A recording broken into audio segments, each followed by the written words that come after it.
You all right? Hell no, I'm not all right. You all right, lady? I hate machine guns.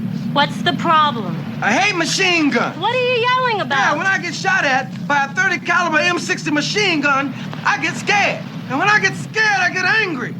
You! Hey. I want to know who's selling you punks machine guns. Hey, calm down, Tubbs. Calm down. I will not calm down. Machine guns affect my ability to perform, and I don't like that. Freeze! Miami Vice!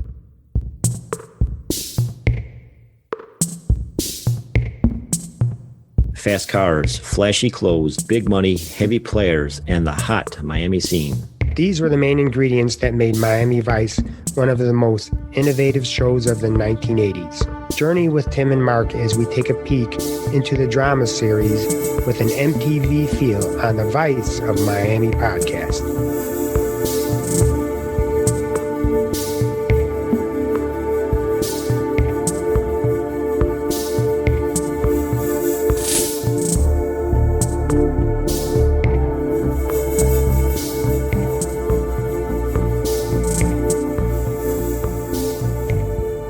Hello, everybody, and welcome back to the Vice of Miami podcast for show number 8. We're glad you are joining us. This is Tim. And this is Mark. How are you doing? And we hope you enjoyed our last episode covering Miami Vice, One-Eyed Jack. Well, Mark, let's get going with episode number 8. Yes, let's get the show on the road. This is season 1, episode 7, called No Exit. It's written by Charles Lineweber, and the teleplay was by Maurice Hurley, and it's directed by David Soul, who was Detective Ken Hutchinson on Starsky and Hutch. If you remember a couple episodes ago, Paul Michael Glaser was the director, so Starsky and Hutch making a theme here, I guess. Our original air date is November 9th, 1984. And now we're on to the plot summary. Pretty basic here. Crockett and Tubbs reluctantly help government agents in their pursuit of a dangerous arms dealer.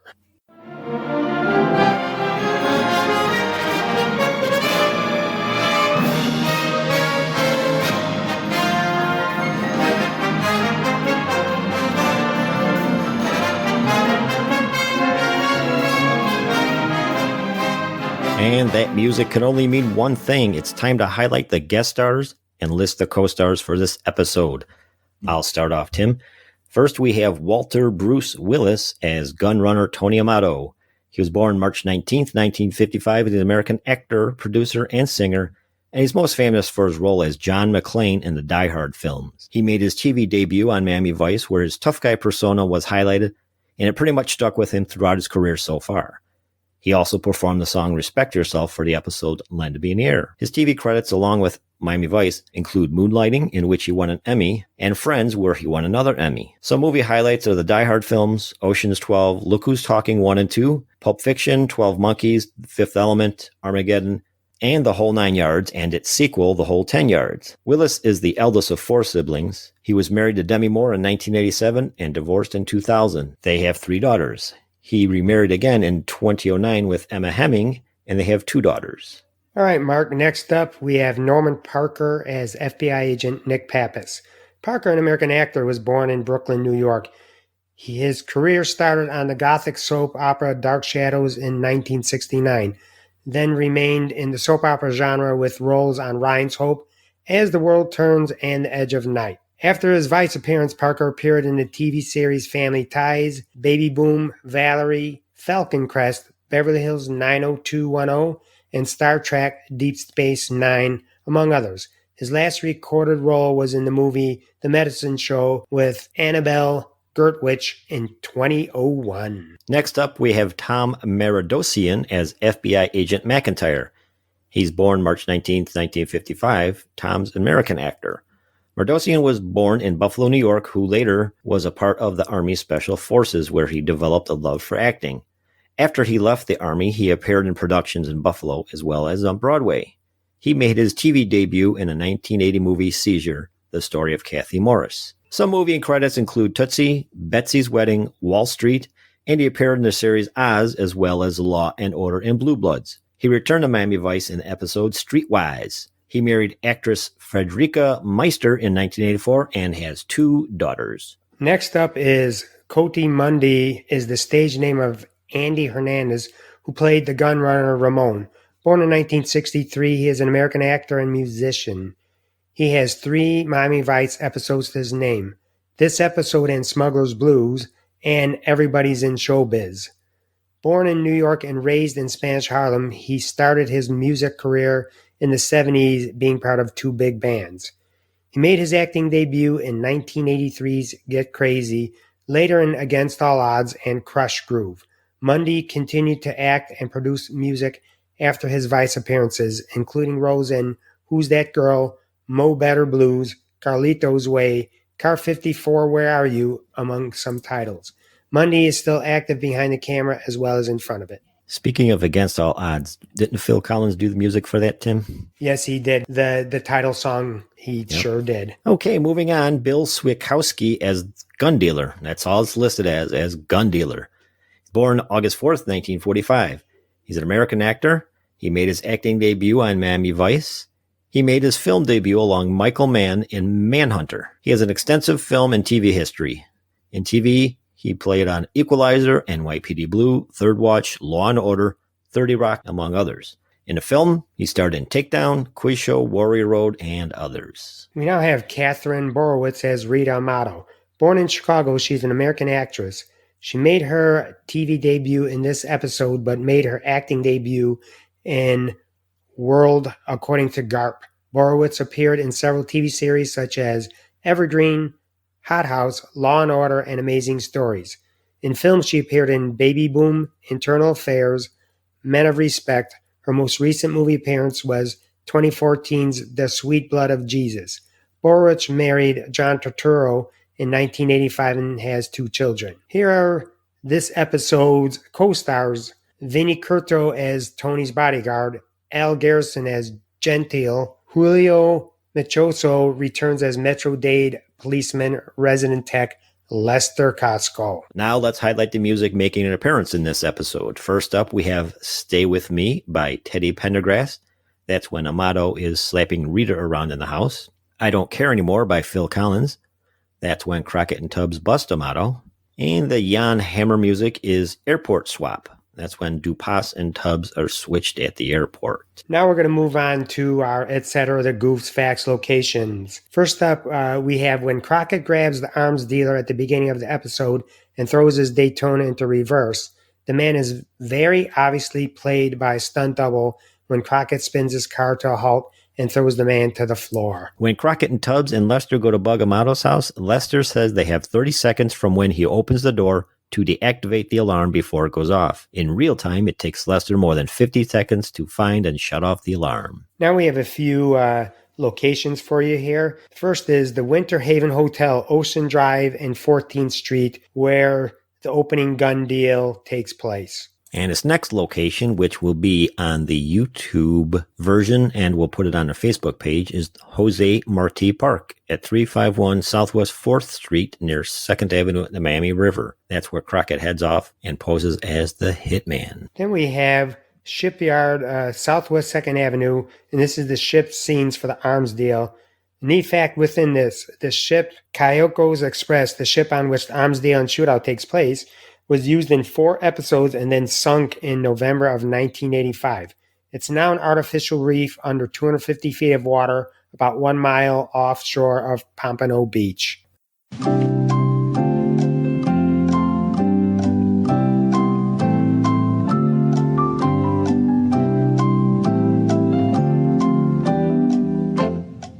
Okay, it's time for the trivia section of our show. In our show number 7, we asked, what did Crockett compare fishing to? Well, here's your answer. Hey, buddy, what's this? Well, these are what's commonly known as a fishing rod. People use them to fish with.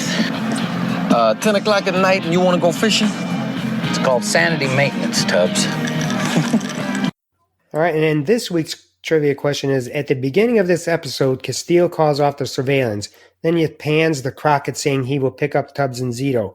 Over Crockett's right shoulder, in the background, is an address to a building. What is that address? You can post your answers on this episode's Facebook post, or you can email us at viceofmiamishow@gmail.com. We will air some of the answers. This is for fun, no prizes.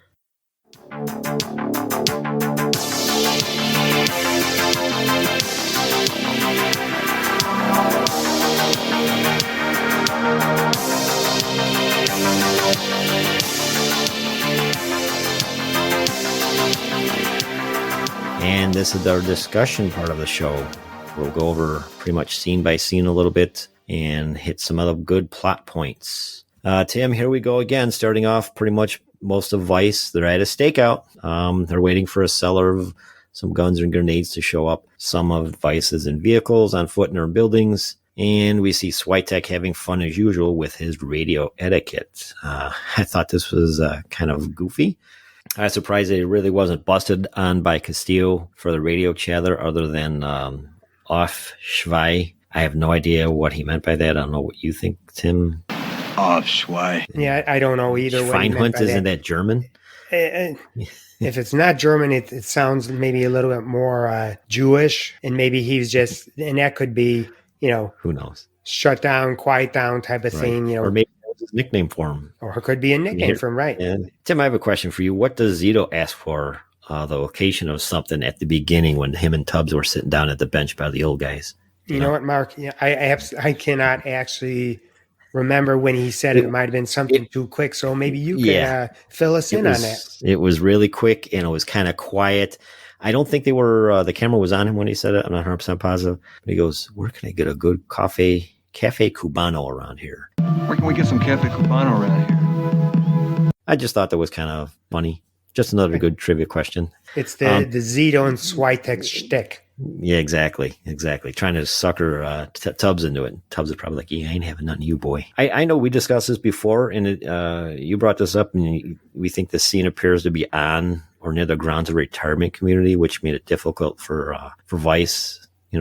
Should something jump off, basically too many citizens around. And knowing now, because I was just recently there in March, this is a very, very, very gentrified area. I mean, back then, yeah, you have the Art Deco buildings, right? A lot of people from Cuba coming over kind of bolstered it up. But I'm thinking back then it was pretty much just a neighborhood that was mostly old people, not necessarily a retirement community, but just, cheap apartments, I'm guessing. So, exactly. I would liken to that because, the whole thing that made this difficult for him too, you had appeared to be an aerobics class going on. So it's just the potential for a lot of body shields, if you want to call it human shields, if that needed to happen.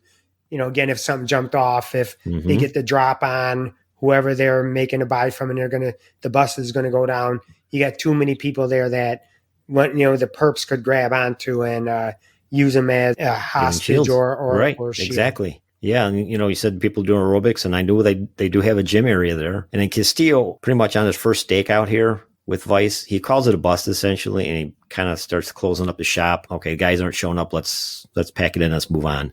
And finally, these goofballs show up with their allegedly their grenades. Crockett's looking to buy some grenades. He flashes some cash, and then all of OCB moves in to make the bust. More marked units roll up.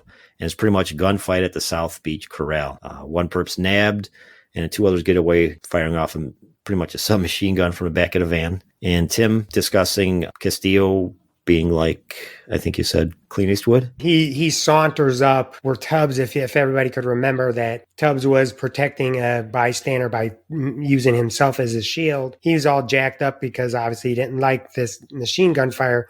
Castillo just saunters up.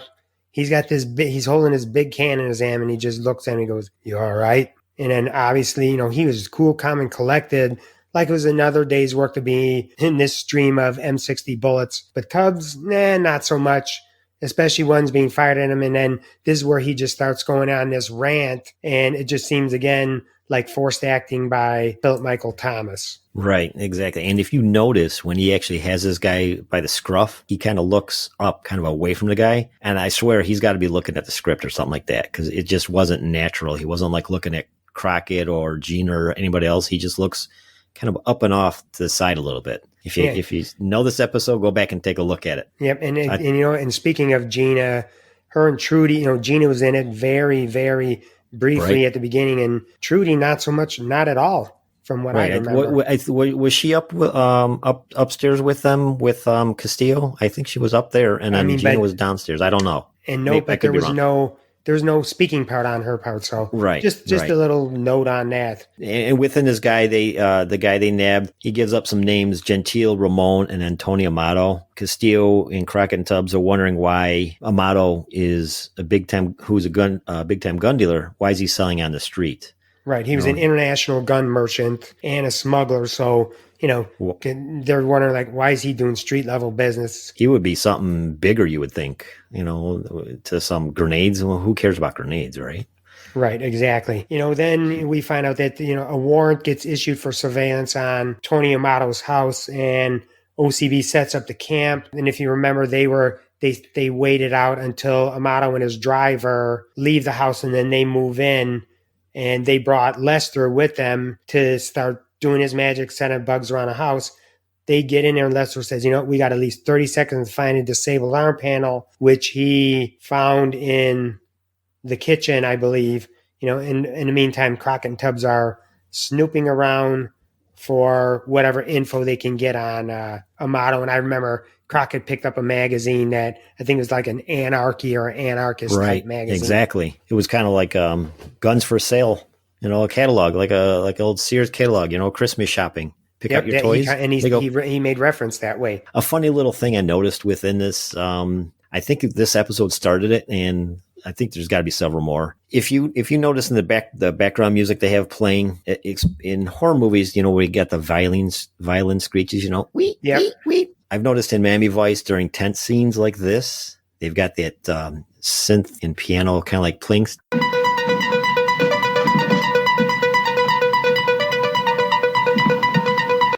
Here he is. I'll play the sound for everybody. Yep. Yeah. I did notice that in a couple of times. And then while they're there at Amato's house, they noticed they could set up a St. Vitus dance right in the water, right by the house. I mean, it couldn't be any more perfect. Now they're on a St. Vitus dance, and they're at the start of their surveillance. And while they're first watching Amato's house, they notice, and I'm pretty sure it was Tubbs that said, "Hey, there's somebody out there watching. Somebody's watching me. Watching me, watching them," type of thing. Uh-oh. What is it? Yeah, I see some turkey over there watching me, watching him. What? Yeah, take a look. Let me see. Hey, we got company. Federal agents. Buddy, stay right where you are. Back it down, Slim. Miami Vice. Miami Vice. What are you doing here? Stakeout. What are you doing here? Who are you staking out? Tony Amato. We're here to take over your operation. We're in place. You're not. That's easily changed. You can have your bugs cleaned out and ours installed by tomorrow. And then up comes someone on a boat, and guess who it is? It's the feds. Yeah, they seem to be sniffing around everything Vice does, at least in these first few episodes of here, right? Yeah, exactly. They're on top of them, and to me, they're trying to piggybacking on top of their investigations. Right. They're pretty much barking up the same tree in Amato. Yes, exactly. And then they're just going back and forth, and obviously Crockett and Tubbs, they're reluctant to work with him. And, the feds were basically just looking to take Amato down for breaking into a National Guard armory and stealing Stinger surface-to-air missiles, which we later learn is 10 in total. They said, you know what, we get him for that. You could do whatever else you want with him. If you want to get him on the grenades or whatever you want to do with Amato, you could take him down after that. So they're working all nice and they got their warm and fuzzies going. All right, so they're all set up. While they're watching, they see Rita, who's Tony Amato's wife. She's kind of getting the verbal smackdown, and then she finally gets pushed into the pool by Amato. Didn't like the way she was dressed or something like that. Is formal. You get in there! Say! What do you want me to wear? What do I care? Whatever you wear, you're gonna button it wrong. Why don't you just go without me? Yeah, you want something to wear? Wear this! Now you're going! Now you get dressed! Sounds like he's killing her. What's he doing? He pushed her into the pool. And then they're all kind of wondering, who is this scumbag? And Crockett, brings up the point, I didn't come a cop to spectate. And then going back to the past few episodes in which eventually when someone's being smacked around, again, they're going to move in some way. But unfortunately, this way, they're not moving in right away. They overhear Amato saying he has to meet someone Dupas at the airport tomorrow, and lo and behold, he doesn't know what he looks like, much like Ludovici Armstrong in Calderon's Return. So, of course, Vice is going to play on this, and who's the best person to play someone from the Caribbean, Tim? It's going to be Tubbs, absolutely. Yes. And it's funny that you bring that up about Ludovici Armstrong. It just seems like the way in those couple episodes, the way the writers did it, they made it easy for the OCB team to insert themselves in an undercover role. And as we go along with these episodes, we'll see if they continue to do that and make it easy for them. But before Vice leaves, they hear a phone call that Rita is making to set up a meeting with someone. She's talking to, I guess, her friend. Yes, but her friend. She wants to set that friend to set up a meeting with someone. Pretty much, Sonny and Tubbs think that she wants to arrange a hit on her husband, brokered by this friend. What was that all about? Offhand, I'd say Rita just made a decision to have her husband killed. The feds pretty much disagree. They have no basis to think that. But again, Vice thinks it's pretty much just a set up a hit on Tony. And obviously they want to intervene. Do you want me to set up a meeting? Gentlemen, listen to the tape again. She's going to ice him. I don't make that correlation. And we don't have any more time for your passion plays, detective. Now we're at the airport, and this is where Vice is waiting for the real Dupas to arrive. And Tubbs is just the right look for Dupas. You got Zito and Switek that gun poke this guy and get him to go into the restroom so Tubbs can assume the role. He just walked out, and I believe you said you likened this to the movie Silver Streak, in which Gene Wilder is a wanted man and Richard Pryor has Gene disguise himself as a black man. Right. Did you see that at all? Yes, I remember that. It's been a long time since I've seen it. Right. He I guess in the newspapers, and then he got some shoe polish or something that Gene had to put on, and Gene comes out of the restroom just like Tubbs did, the same strut and the same attitude, except Tubbs wasn't going, yep, do that, listen to the radio. It's down, I'm the king, number one, baby. Right. And you got, as I call him, Rico Dupas goes with the model's driver to do a meet and greet with what eventually becomes Tony Amato. Fast forwarding, they're on St. Vitus dance outside Amato's house here. Crockett overhears Rita on the phone with who we find out is Jimmy Eureka. Is this Jimmy Eureka? Who wants to know? I was given your name by a mutual friend. She said I might be able to meet you somewhere. There's a park on Fulton Street. I know the one. Be at the southeast corner in an hour. Who was supposed to be a hitman to take out Amato. She's going to set up a meeting at the southeast corner of a park on Fulton Street. They set up the time and a place. Crockett hears this, so he's like, hey, okay. First of all, I think he's starting to get emotionally attached. I'm sure you do, Tim. Yes, he was. Just like Crockett does. But Crockett hears this, and he's like, hey, I'm going to devise myself to assume Eureka's role at the meeting. Perfect, right? So now Sonny ends up going to the park ahead of time. He finds Eureka, flashes his badge, and tells him to beat it. So Rita meets up with Crockett, a.k.a. Eureka, and gives him the lowdown on Amato on what he has done in the past to people who have tried to help Rita leave him, because this is not the first time. Obviously this has been a long-standing abusive marriage, and she finally had her fill. But one of the things she talked about was when she hired a divorce attorney, Tony finds it out, and I believe he tried to, he was going to try to buy the guy off, and they weren't going to have no part of that. This lawyer isn't going to have no part of that. So he has goons, or himself, it really was not clear there. And they worked over the attorney's wife just to, get rid of her. Did she specify that? She doesn't say what they did. No, she didn't say. I'm guessing they probably beat her up or they raped her. Right, exactly. But he did something to her. He harmed her. And they basically told this woman, if your husband doesn't back down, your kids are going to be next type of thing. Right, we're going to do the same thing to your daughter. Tony says, is that so? And he hires these two animals, and they follow the lawyer's wife until she's alone. They get her. When they were through with her, they told her to tell her husband that if he didn't mind his own business, their daughter would be next. And Rita doesn't want that. And that's where we make that assumption that he did he did something or had his goons do something physical to the divorce attorney's wife. So Right. she really, Rita at this point starts just wavering, and, she really doesn't want to resigns herself to the fact, I can't do this. I can't go through with this and have him killed because, I don't want other people to get harmed along the way. Right. She doesn't want that. That's above all else. She wants to leave this guy, but she doesn't want anybody else harmed. So at that point, Crockett tells her, I'm not really who you think I am, tells her he's a police officer, and tells her not to be sorry for backing Right. down on wanting Tony to be iced, because in reality, had she made some type of an exchange with Sonny, she would have got busted for Right. He would have had to do something. Yep, for soliciting the services of a hitman. Exactly. So they get her to OCB, the officers there, and they pretty much give her the lowdown on what's going on with Amato and why the feds and Vice are wanting him so bad. Sonny asks her to play as if it's business as usual for another couple of days, give them time to get their meetings done, to get their plans growing here, and pretty much to get Amato and to get these missiles. Castillo feels that feds are withholding something.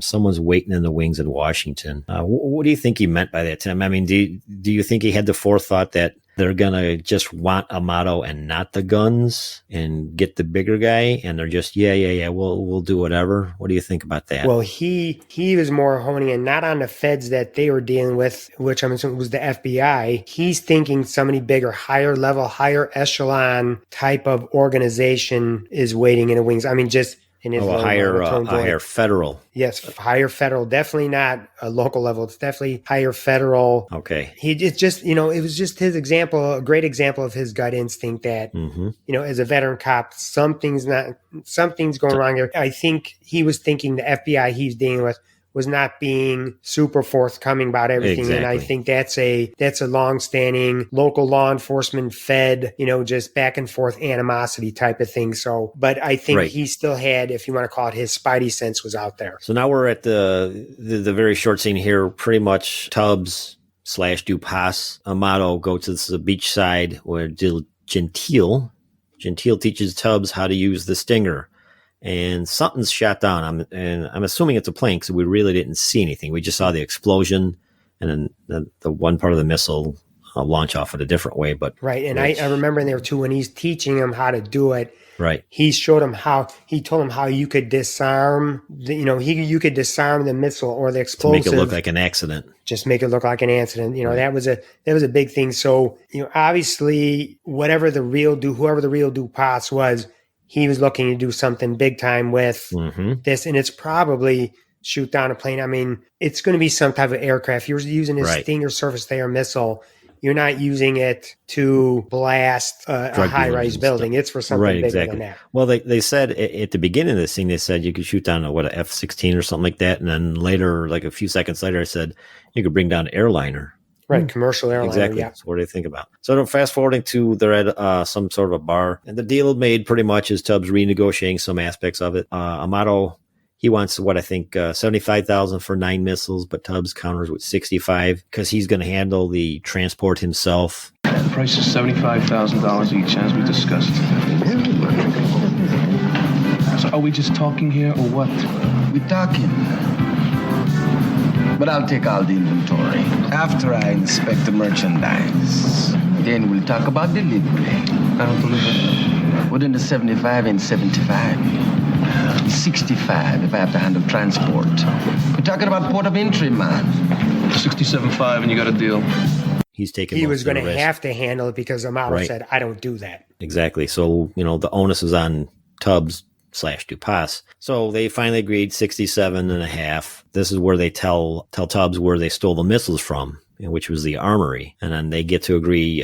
They agree to meet the next day and see the complete inventory because Tubbs really didn't want to bring money. Hey, no money, no guns, no money. Yeah, Gentile and Ramon were National Guard. They were put on some type of guard duty by one of their superiors, and that's what gave the access to Amato to get in there and steal the Stingers. So now we move on after that to another scene where we have Amato and Rita in the home again, and he gives her some jewelry, and basically I think it's makeup jewelry for tossing her in the pool. But then he goes off again, and he slaps her around, And this is where Crockett's watching from the St. Vitus, and he's, really torn about this, because he can't move in. And he just says to himself, I'm sorry, Rita. I thought this was cheesy, forced acting or cheesy acting out. Maybe I'll call it by Sonny, like Tubbs does. He kind of smacks and hold this pole or whatever was in St. Vitus dance, and he kind of squeezes it. Really cheesy. Right. Just, you know what? Something better to, okay, if he's having an emotional bond with Rita, which whatever, that's Crockett does sometimes.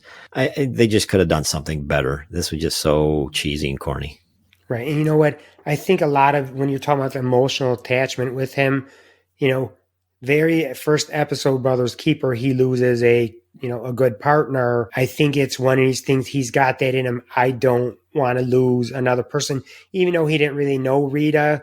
Right. He became emotionally attached to idea of her getting hurt or killed on his watch, and he doesn't want that again. He doesn't want another Eddie death on his hands. Right, exactly. At OCB, the feds pretty much wanted to stop. They want to pull the plug on the operation and get Amato now for being linked to the M60 in the van at the beginning here. But all of Vice, they pretty much want to wait and actually see the merchandise. Castillo's very skeptical here and questions if the feds have another angle they're working. Are you out of your mind? Damn it, we can't pick them up. Oh, yes, we can. We've got a hook on the van with the M60 and the spent Stinger tubing. Off the threat of a 10-year fall for that, we can leave the location of the other 9 missiles out of them right now. We're this close. This close. We can have Amato. We can have it all. Getting those missiles off the streets is what this operation has been about from the start. We cannot risk losing this opportunity. There's something about this deal that Jim told us. Another element, maybe? No. Why? Your eyes. I want the Stingers off the street.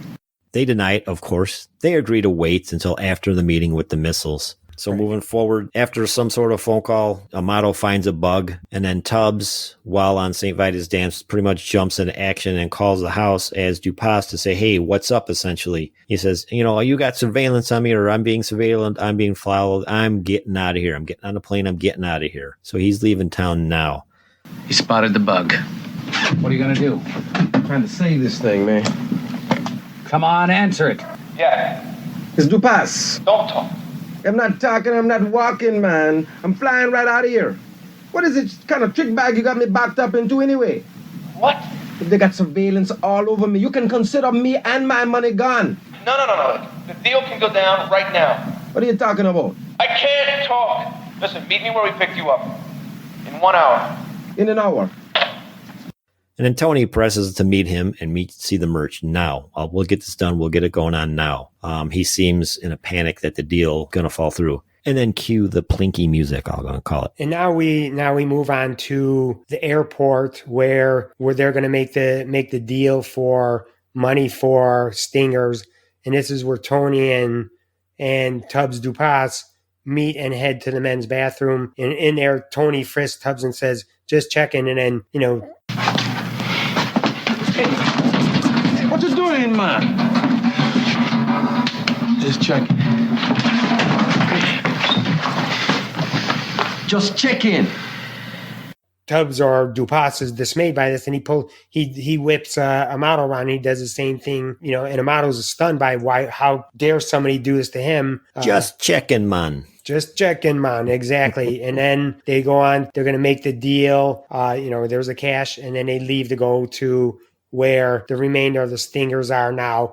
It was 10 that were stolen, but only 9 is in the deal because they fired one off in the demo. Right. So they're on the move. Zito and Switek are following, and they pretty much have a visual of Tubbs and Tony getting onto the boat there. Crockett pulls up, and then Zito and Crockett sneak aboard the boat. The exchange goes down. But the feds said what they said they were going to do. They swoop in, but they've got their megaphones blaring and muck up pretty much a smooth plan so far. They did say they'll wait until the merch meeting. Here we go with the gun battle. The gun battle ensues, and then Tubbs nabs Amato. Amato is pretty much done. He's a cop. Because, Amato, this international gun and dealer and smuggler, he was had by local law enforcement, and exactly. He can't believe it. Not at all. So, after that scene, they're taking him into custody. and they're going to take him to the courthouse probably for his arraignment. Crockett calls Rita to say, hey, we got Amato. And then when she asks if he's dead, he says no. She knows it's not going to be good for her because I just think she knows his MO, that he's got juice. Right. He's going to snake his way out of this thing like he always does. And then it's just going to continue with an abusive relationship that she seems to be unable to escape from. Right. Even if he goes into federal custody, later on, she knows that he'll find some way. Either he'll do something to her or his goons will, right? Yep. So here we go. Next day at the courthouse, pretty much walking up the steps there with Crockett, Tubbs, and Castillo. Amato's in custody, and then the feds come out of the courthouse and they demand, because they have an order to release Amato to them as he's useful in getting the bigger gun supplier. Now, this is not the FBI Pappas. This is a whole different group, and these are who Castillo... Maybe CIA. This is who Castillo... Right, it could be CIA. Castillo, this is what his major concern was about. This is what was nagging at him, and here they are stepping in to take this guy out of here, and then here comes Rita up, and, pretty much Amato is smug. I got the juice. I got the juice. Yeah, I got juice. Yeah. You can't get me.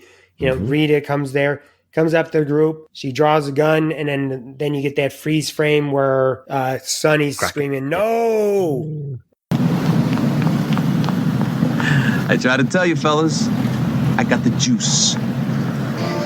Rita! You're letting him go. Rita?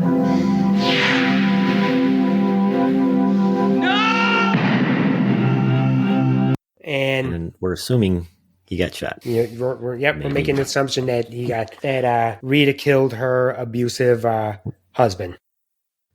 Okay, let's briefly go over the ratings. Ratinggraph.com and IMDb both give this an 8.2. Tim, I give this another thumb sideways. It's good overall. I like it. We get to meet Bruce Willis in his persona as a tough guy pretty much throughout his career.